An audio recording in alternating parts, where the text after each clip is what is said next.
Hello everyone, non stop English में एक बार फिर से आप सभी लोगों का बहुत बहुत स्वागत है। दोस्तों, आज मैं फिर हाजिर हूँ एक और बहुत ही अच्छी मॉरल स्टोरी के साथ, जिसका करेंगे हम word to word Hindi translation और समझेंगे कि आज की इस कहानी में हमें क्या बताया गया है, ये कहानी हमें क्या शिक्षा देती है। ठीक है, तो चलिए फटाफट से शुरू करते हैं ट्रांसलेशन। तो आज की जो स्टोरी है उसका टाइटल है the hunger of the poor. ठीक है, बहुत ही अच्छी और एक बहुत ही अच्छे मॉरल से भरी हुई स्टोरी है। तो सबसे पहले पूरे टाइटल को हम ट्रांसलेट कर लेते हैं। हंगर का मतलब होता है भूख। ऑफ का मतलब काके की। पुअर होते हैं गरीब लोग। ठीक है, the hunger of the poor यानी कि गरीब की भूख, ये आज की कहानी का शीर्षक है। Rahul walked from the crowded streets every morning on his way to work. Rahul walked यानी कि वो वॉक करता था, यानी कि वो चलकर जाता था। फ्रॉम का मतलब से। क्राउडेड स्ट्रीट्स, क्राउडेड का मतलब जिसमें क्राउड हो, है ना, यानी भीड़ भाड़ हो। तो भीड़ भाड़ वाली स्ट्रीट्स यानी कि गलियां। तो भीड़ भाड़ वाली गलियों से होकर वो चलकर जाता था। एवरी मॉर्निंग यानी हर सुबह। ऑन हिज वे, ऑन का मतलब पर या फिर के ऊपर। हिज यानी कि उसका। वे का मतलब रास्ता, अपने रास्ते पर। टू वर्क, टू का मतलब के लिए। वर्क का मतलब काम करना, है ना, या फिर कार्यस्थल, उसको भी हम वर्क कह सकते हैं। यानी काम करने के लिए अपने रास्ते पर जब वो जाता था तो हर सुबह वो भीड़ भाड़ वाली गलियों से होकर गुजरता था। ठीक है। ही noticed an old man sitting outside a small shop holding an empty tin and begging for food. He noticed यानी उसने ध्यान दिया। एन ओल्ड मैन, एन का मतलब एक, ओल्ड का मतलब बूढ़ा, मैन का मतलब आदमी।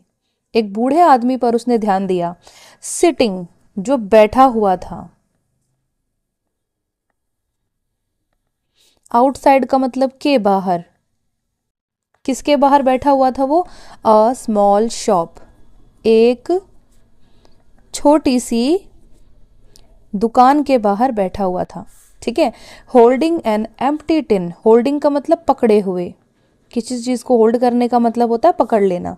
तो होल्डिंग पकड़े हुए, एन एक, एम्प्टी का मतलब खाली। टिन, टिन को वैसे हम हिंदी में भी टिन ही कहते हैं। टिन का मतलब क्या होता है? कोई भी एक एल्यूमिनियम का बर्तन जिसमें ये गरीब लोग जो भिखारी होते हैं ना वो भीख मांगते हैं, जिसे कटोरा भी कहते हैं हम। तो आप उसे टिन कह लीजिए, कटोरा कह लीजिए, बर्तन कह लीजिए, कुछ भी कह लीजिए, मतलब एक ही है। ठीक है। एंड और बेगिंग फॉर फूड, बेगिंग का मतलब क्या होता है? भीख मांगना। तो भीख मांगते हुए। फॉर फूड, फॉर का मतलब के लिए, फूड का मतलब खाना। तो खाने के लिए भीख मांगते हुए उसने एक बूढ़े आदमी को देखा। ही नोटिस्ड एन ओल्ड मैन, उसने एक बूढ़े आदमी को देखा या फिर एक बूढ़े आदमी पर ध्यान दिया। Sitting outside a small shop, जो कि एक छोटी सी दुकान के बाहर बैठा हुआ था। होल्डिंग एन एम्प्टी टिन, एक खाली टिन को पकड़े हुए या फिर एक खाली कटोरे को पकड़े हुए। एंड बैगिंग फॉर फूड, और खाने के लिए भीख मांगते हुए। ठीक है। Many people ignored him but Rahul couldn't. Many people यानी कि अनेक लोग। अब अनेक लोगों ने क्या किया? इग्नोर्ड यानी इग्नोर किया। इग्नोर करने का मतलब क्या होता है? नजरअंदाज करना। तो नजरअंदाज किया। अच्छा, नजरअंदाज का मतलब क्या होता है? नजरअंदाज करने का मतलब होता है देख कर भी अनदेखा कर देना। ठीक है। हिम का मतलब उसे, अनेक लोगों ने उसे देखकर अनदेखा कर दिया। बट लेकिन राहुल कुडंट मतलब कुड प्लस नॉट, कुड का मतलब वो कर सका, नॉट का मतलब नहीं, तो नहीं कर सका। ठीक है। मैनी पीपल इग्नोर्ड हिम, अनेक लोगों ने उसे नजरअंदाज किया। बट राहुल कुडंट, लेकिन राहुल नहीं कर सका। ठीक है। One evening Rahul bought some bread and milk and handed it to the man. One evening, एक शाम। राहुल बॉट यानी कि राहुल ने खरीदा, बॉट बना है बाय से, बाय करना यानी कि खरीदना, बॉट होती है उसकी सेकंड और थर्ड फॉर्म सेम होती है, ठीक है, यानी कि पास्ट फॉर्म है। सम ब्रेड, सम का मतलब कुछ, ब्रेड को आप पाव रोटी कह सकते हैं, ठीक है, एंड और मिल्क का मतलब दूध, एंड और हैंडेड इट, हैंडेड का मतलब किसी को दे दिया, किसी के हाथ में दे दिया, तो क्या कहेंगे, थमा दिया, किसी को दे दिया, ठीक है ना। इट यानी वह, टू द मैन, अब यहाँ पर टू का मतलब है को, सिचुएशन के हिसाब से टू के बहुत सारे मतलब होते हैं और बदलते रहते हैं, ठीक है, किसी को कोई चीज देने के लिए भी हम टू का इस्तेमाल करते हैं। तो किसको दे दिया, मैन यानी उस आदमी को, उस बूढ़े आदमी को दे दिया। वन इवनिंग, एक शाम, Rahul bought some bread and milk, Rahul ने कुछ पाव रोटी और दूध खरीदा, एंड हैंडेड इट, और उस थमा दिया या फिर पकड़ा दिया, टू द मैन, उस आदमी को। The old man's eyes welled up with tears, old man's eyes, old यानी कि बूढ़ा, मैन्स मैन यानी कि व्यक्ति या फिर आदमी, एपोस्ट्रोफी एस का मतलब काके की, आइज का मतलब आंखें। वेल्ड अप एक बहुत अच्छा वर्ड है मॉडर्न इंग्लिश का, जैसे कि हम कहते हैं ना उसकी आंखें आंसुओं से भर गई, तो भरने को हम क्या कहते हैं, फिलअप होना या फिल होना, है ना। तो उसी फिलअप को हम मॉडर्न इंग्लिश में और अच्छे तरीके से बोले तो वेल्ड अप बोला जाता है, कि भर गया, किससे भर गया, आंखें आंसुओं से भर गई। तो वो जो भर गई वर्ड है ना, फिल्ड अप की जगह वेल्ड अप बोला जाता है मॉडर्न इंग्लिश में, ठीक है। तो भर गई। विद टीयर्स, विद का मतलब के साथ, टीयर्स यानी आंसू, तो आंसुओं के साथ उस बूढ़े आदमी की आंखें भर गई। थैंक यू सन, क्या बोलता है वो, थैंक यू यानी कि तुम्हारा धन्यवाद। सन का मतलब बेटा, बेटा तुम्हारा धन्यवाद। ही विस्पर्ड, ही यानी वह, कौन, वो बूढ़ा आदमी। विस्पर्ड, विस्पर करने का मतलब क्या होता है, कोई भी चीज फुसफुसाना, धीरे से कह देना, तो विस्पर्ड यानी कि फुसफुसाया।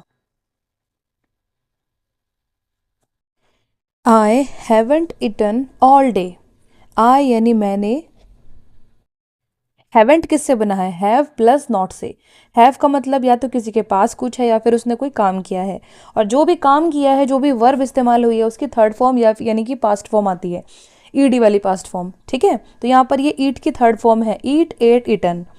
तो हैवेंट, हैवेंट का मतलब हैव प्लस नॉट, नहीं किया है, क्या नहीं किया है, इटन।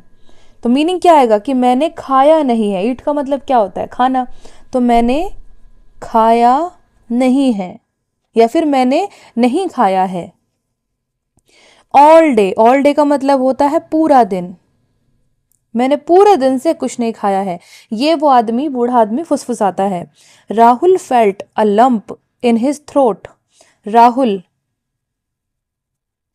फेल्ट का मतलब उसने महसूस किया या फिर उसे लगा, एक, लंप का मतलब होता है गांठ, इन यानी में, हिज थ्रोट, हिज यानी कि उसकी या फिर उसका,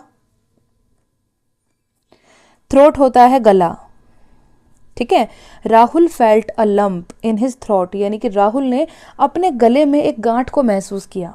अब ये गांठ हम कब महसूस करते हैं, देखिए जब हम इमोशनल होते हैं, बोलना चाहते हैं, आंखें आंसुओं से भरी होती है लेकिन हम बोल नहीं पाते, हमारे गले में एक भारीपन होता है ना, गला हमारा अवरुद्ध हो जाता है, रुकावट सी हो जाती है, तो वो होता है एक लंप जो थोड़ी देर के लिए बन जाता है हमारे गले में। रोते रोते कोई इंसान कहाँ नॉर्मली बोल पाता है, उसे एक लंप महसूस होता है, एक रुकावट महसूस होती है, गांठ महसूस होती है। तो राहुल को भी वो चीज यहां पर महसूस हुई अपने गले में, ठीक है। The next day Rahul started carrying extra food every morning, क्या कहती है ये लाइन, द नेक्स्ट डे यानी अगले दिन, राहुल स्टार्टेड यानी कि राहुल ने, स्टार्टेड यानी कि शुरू कर दिया, कैरिंग, किसी भी चीज को कैरी करने का मतलब होता है अपने साथ में ले जाना या फिर अपने साथ में रखना, ठीक है। तो अपने साथ ले जाना या फिर साथ में रखना, आप कुछ भी अपनी सहूलियत के हिसाब से कह सकते हैं। एक्स्ट्रा फूड, एक्स्ट्रा को अब हम कहेंगे अतिरिक्त, जिसको हम नॉर्मली फालतू कहते हैं। ठीक है, फूड का मतलब खाना, एक्स्ट्रा खाना उसने अपने साथ ले जाना शुरू किया। एवरी मॉर्निंग यानी हर सुबह। Sometimes he shared it with children, sometimes with elderly people who had nothing to eat. Sometimes यानी कभी कभी,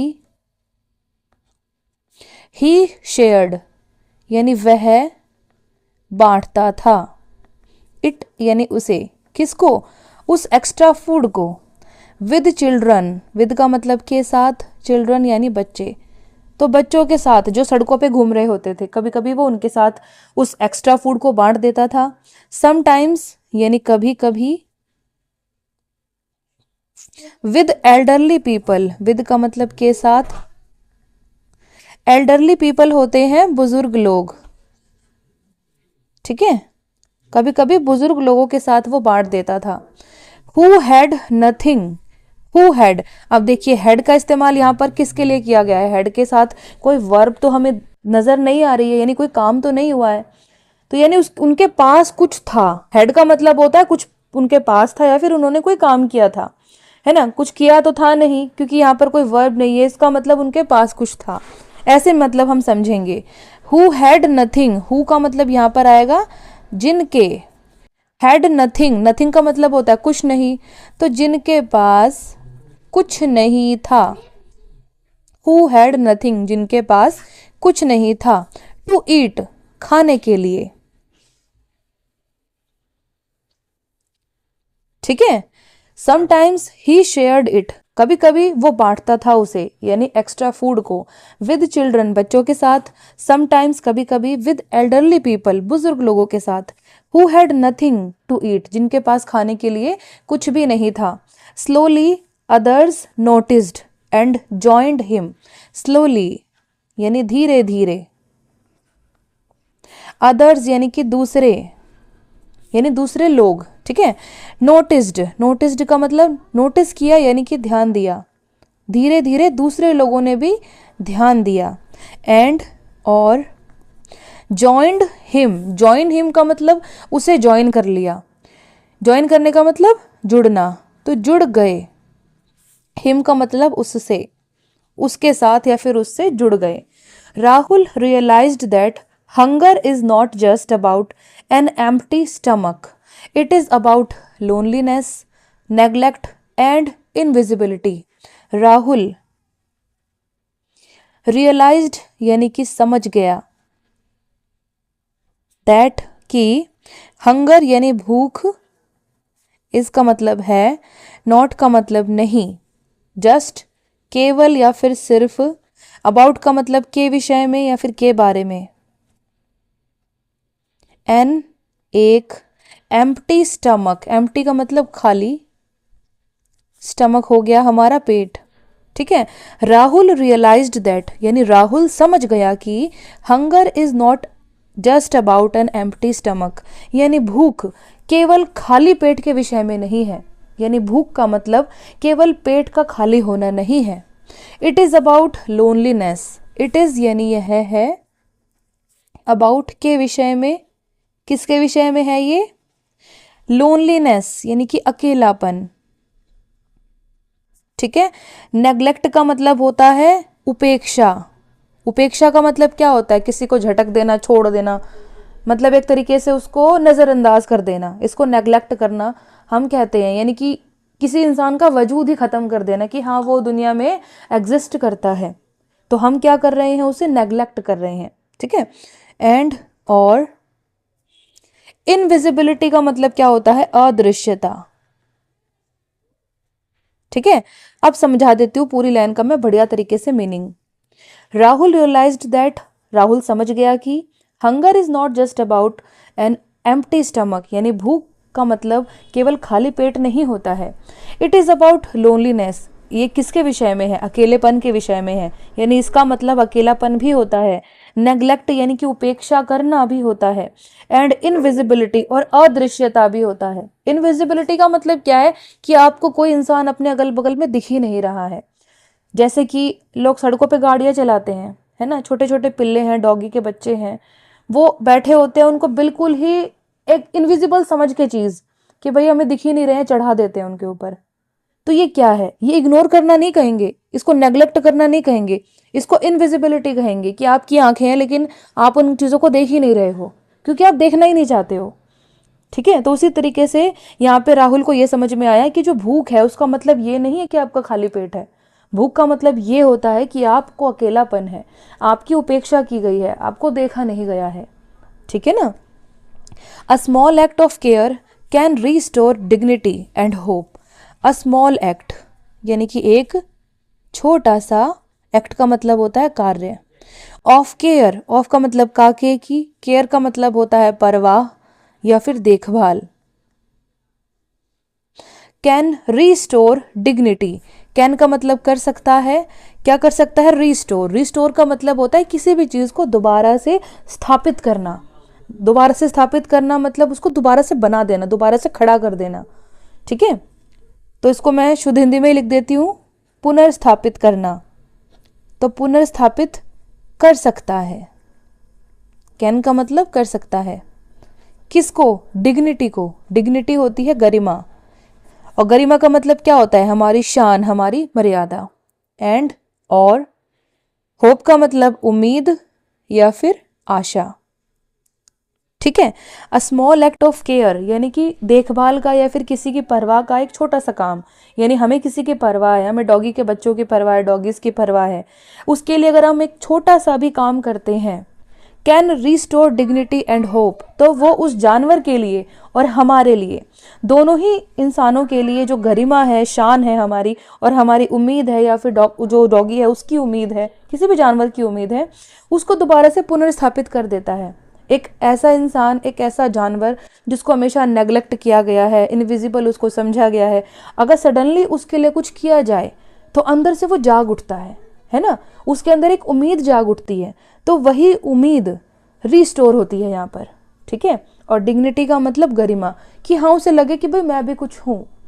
हर इंसान, हर जानवर, हर जीव जंतु, उसकी अपनी अलग इंपॉर्टेंस होती है। ऐसा नहीं है दोस्तों हम इंसान है तो हम ही इस पृथ्वी के लिए सब कुछ है, जानवर भी उतने ही जरूरी होते हैं। हमें नहीं समझ में आता है क्योंकि हमें पता ही नहीं है भाई किसका क्या काम है। ठीक है ना। लेकिन ऐसा नहीं है कि इंसान ही सब कुछ है, जितने दूसरे गरीब लोगों की भी जरूरत है इस दुनिया में। गरीब लोग ही अमीर लोगों के मन में किस चीज को पैदा करने में हेल्प करते हैं? दया को।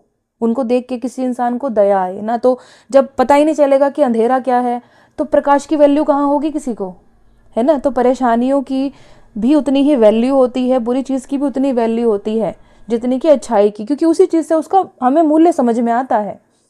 ठीक है ना। तो इसी के साथ दोस्तों ये पूरी स्टोरी हो गई खत्म। अब हम फटाफट से एक बार अच्छे से पढ़ लेते हैं इस पूरी कहानी को, ताकि सारे वर्ड मीनिंग हमें अच्छे से क्लियर हो जाए। तो आज का टाइटल था the hunger of the poor, यानी कि गरीब की भूख। Rahul walked from the crowded streets, Rahul भीड़ भाड़ वाली गलियों से चलकर जाता था। एवरी मॉर्निंग, हर सुबह, ऑन हिज वे, अपने रास्ते पर, टू वर्क, काम के लिए। ही नोटिस्ड एन ओल्ड मैन, उसने एक बूढ़े आदमी पर ध्यान दिया, sitting outside a small shop, जो कि एक छोटी सी दुकान के बाहर बैठा हुआ था, होल्डिंग एन एम्प्टी टिन, एक खाली बर्तन को पकड़े हुए, एंड बैगिंग फॉर फूड, और खाने के लिए भीख मांगते हुए। मैनी पीपल इग्नोर्ड हिम, अनेक लोगों ने उसे नजरअंदाज किया, बट राहुल कुडंट, लेकिन राहुल नहीं कर सका। वन इवनिंग, एक शाम, Rahul bought some bread and milk, Rahul ने कुछ पाव रोटी और कुछ मिल्क यानी दूध खरीदा, and handed it to the man, और उस आदमी को पकड़ा दिया या फिर थमा दिया।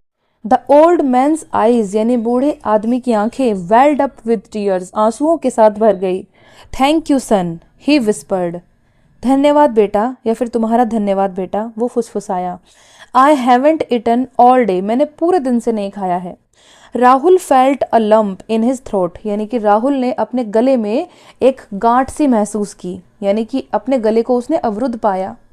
द नेक्स्ट डे, अगले दिन, Rahul started carrying extra food, यानी राहुल अतिरिक्त खाना यानी कि फालतू थोड़ा सा खाना अपने साथ ले जाना शुरू हुआ। एवरी मॉर्निंग यानी हर सुबह। समटाइम्स कभी कभी ही शेयर्ड इट विद चिल्ड्रन, वो बच्चों के साथ उसे बांटता था। समटाइम्स विद एल्डरली पीपल, कभी कभी वो बुजुर्ग लोगों के साथ बांटता था। Who had nothing to eat, जिनके पास खाने के लिए कुछ नहीं था। स्लोली धीरे धीरे अदर्स नोटिस्ड यानी कि दूसरे लोगों ने ध्यान दिया। एंड जॉइंड हिम, और उससे जुड़ गए। राहुल रियलाइज्ड दैट, राहुल समझ गया कि hunger is not just about an empty stomach, यानी भूख केवल एक खाली पेट के विषय में नहीं है। इट इज अबाउट लोनलीनेस, ये अकेलेपन के विषय में है। नेग्लेक्ट, उपेक्षा के विषय में है। एंड इनविजिबिलिटी, और अदृश्यता के विषय में है। A small act of care यानी परवाह या फिर देखभाल का एक छोटा सा कार्य कैन रीस्टोर, वो पुनर्स्थापित कर सकता है यानी कि दोबारा से खड़ा कर सकता है। किसको? डिग्निटी को, हमारी गरिमा को, हमारी शान को। एंड होप, और सामने वाले की उम्मीद को। ठीक है दोस्तों, तो हमेशा आप ये मत समझिएगा कि एक जैसा टाइम रहेगा। कभी भी किसी भी इंसान के साथ बुरा वक्त आ सकता है, और ज़रूरी नहीं है वो बुरा वक्त भी हमेशा के लिए रहे, क्योंकि समय का चक्र ऐसा है कि अच्छा बुरा, कम ज़्यादा, ठंडा गर्म, ये सब चलता रहता है ना। तो हम सबको मिलजुल के इस समय को काटना चाहिए, बजाय इसके कि किसी की हम उपेक्षा करें, नेग्लेक्ट करें, किसी को इनविजिबल कर दे अपनी आंखों में। तो उसके बजाय हमें क्या करना चाहिए? एक अच्छा इंसान हमें बनना चाहिए। इंसान इंसानियत से जाना जाता है, ठीक है ना। यही होता है एक डिफरेंस इंसानों में और जानवरों में। हमें हमेशा दूसरों की मदद करनी चाहिए। यही मैं हर स्टोरी में आपको समझाती। हर स्टोरी के पीछे सबसे बड़ी जो शिक्षा होती है ना, वो अच्छाई से भरी होती है। किसी न किसी प्रकार की अच्छाई आपको हर स्टोरी के बाद पढ़ने को मिलती है। और वो अच्छाई क्यों होती है? ताकि इंसान उससे सबक ले, उससे सीखे। ठीक है, तो आज की ये कहानी हमें यही सिखाती है कि हर जीव जंतु को भूख लगती है, हर इंसान को भूख लगती है, हर पेड़ पौधों को भी भूख लगती है। ठीक है, तो अगर आप कुछ कर पा रहे हैं किसी के लिए तो कितनी अच्छी बात है। भगवान ने आपको इस काबिल बनाया है ना। इतने सारे लाखों लोगों में से भगवान ने आपको चुना है, तो कुछ तो स्पेशल होगा। तो कम से कम यही सोच के हमें दूसरों की हेल्प कर दे देनी चाहिए, है ना। इसमें कोई बुराई नहीं है। तो कैसी लगी ये छोटी सी कहानी आपको? मुझे कमेंट सेक्शन में ज़रूर बताइएगा। अच्छी लगे वीडियो तो लाइक शेयर सब्सक्राइब ज़रूर कीजिएगा मेरे चैनल को। अब हम कल मिलेंगे एक दूसरी स्टोरी के साथ। तब तक के लिए stay tune to my channel. Thanks for watching and God bless you all.